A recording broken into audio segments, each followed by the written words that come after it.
આવો હવે સાંભળીએ પ્રાસંગિક, જેમાં આજનો વિષય છે સૂર્યશક્તિમાંથી વીજળીની બચત. સંકલન અને પઠન આશુતોષ અંતાણી. સૂર્યના પ્રકાશમાં અપાર શક્તિ છે.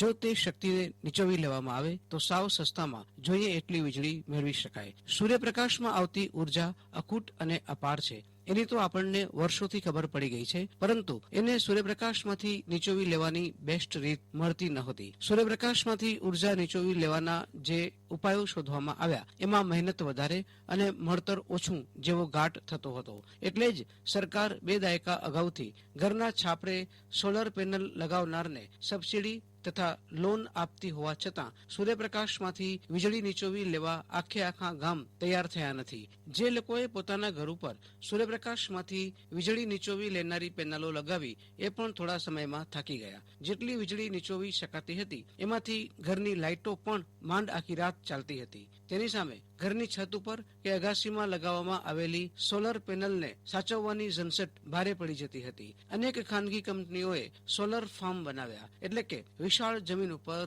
સોલર પેનલો લગાવી દીધી અને વીજળી હવે ટેકનોલોજી હરણફાળ ભરતી ખૂબ જ આગળ નીકળી ગઈ છે. સૂર્યપ્રકાશમાંથી શક્તિ લેવાની ટેકનિક વધારે પાવરફુલ બની છે, એટલે હવે સૂર્યના કિરણોમાંથી પહેલા કરતાં વધારે શક્તિ જોવી શકાય છે અને તેનો ખર્ચ પણ ઓછો આવે છે. આ ખર્ચ સતત ઘટતો જાય છે. સૂર્યમાંથી શક્તિ નીચોવીને બનાવવામાં આવેલી વીજળી એક વર્ષ પહેલા યુનિટના 5.5 રૂપિયા થતી હતી, એ આ વર્ષે ઘટીને 2.4 રૂપિયા થઈ ગઈ છે અને હજી ઘટશે તેવો અંદાજ છે.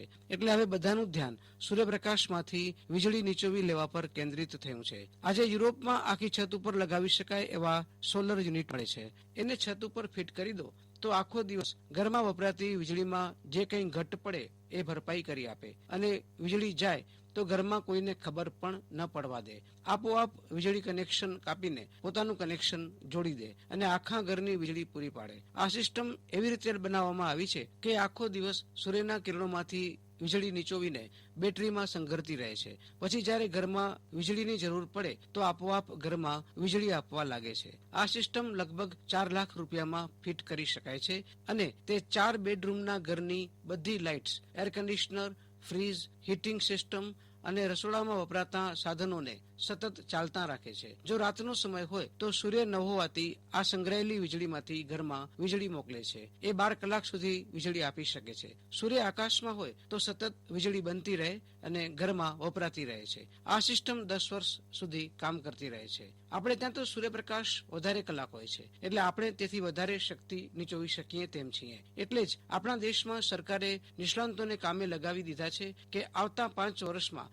દેશમાં 175 ગીગાવોટ વીજળી નવા સોર્સમાંથી મળવા લાગે એવું કરો. એમાં 100 ગીગાવોટ વીજળી સૂર્યના કિરણોમાંથી નીચોવીને વાપરવાની, 60 ગીગાવોટ વાયુમાંથી શક્તિ નીચોવીને વાપરવાની અને 10 ગીગાવોટ પરંપરાગત સોર્સમાંથી વાપરવાની ગણતરી છે. નદીઓ ઉપર બાંધવામાં આવેલા બંધમાં હાઇડ્રો પાવર નીચોવી લેવામાં આવે છે, પરંતુ એની ઉપર માત્ર 5 ગીગાવોટ જેટલો જ આધાર રાખવામાં આવશે. ખનિજ તેલનો વપરાશ ઓછો થઈ જાય તો ખનિજ તેલની આયાત ઓછી કરવી પડે. અત્યારે સૌથી વધારે વિદેશી નાણાં ખનિજ તેલ આયાત કરવામાં વપરાય છે. એ જો 50% પણ ઘટે તો આપણા દેશની જીડીપી ખાસી વધી જાય. એટલે કાર ઉત્પાદકોને પણ કહી દેવામાં આવ્યું છે કે સૌથી વધારે ધ્યાન વીજળીથી ચાલતી કારના ઉત્પાદન પર લગાવો. વીજળી ઉત્પાદકોને કહી દેવામાં આવ્યું છે કે પવન અને સૂર્યકિરણોમાંથી જ વધુમાં વધુ શક્તિ નીચોવીને વીજળી બનાવો. બેટરી ઉત્પાદકોને કહી દેવામાં આવ્યું છે કે ઓછી જગ્યામાં વધારે વીજળી સંગ્રહી શકે અને જરૂર પડે તો ઝડપથી વીજળી વહાવી શકે એવી સક્ષમ લિથિયમ બેટરીઓ વિકસાવો. વિશ્વનો સૌથી મોટો સોલર પ્લાન્ટ ભારતના મધ્યપ્રદેશમાં આવેલા રેવા ખાતે બનાવવામાં આવી રહ્યો છે. આ પ્લાન્ટ 750 મેગાવોટ વીજળી ઉત્પન્ન કરી આપશે. આકાશવાણીના ભુજ કેન્દ્ર પરથી આપ સાંભળી રહ્યા હતા પ્રાસંગિક, જેમાં આજનો વિષય હતો સૂર્યશક્તિમાંથી વીજળીની બચત. સંકલન અને પઠન આશુતોષ અંતાણી.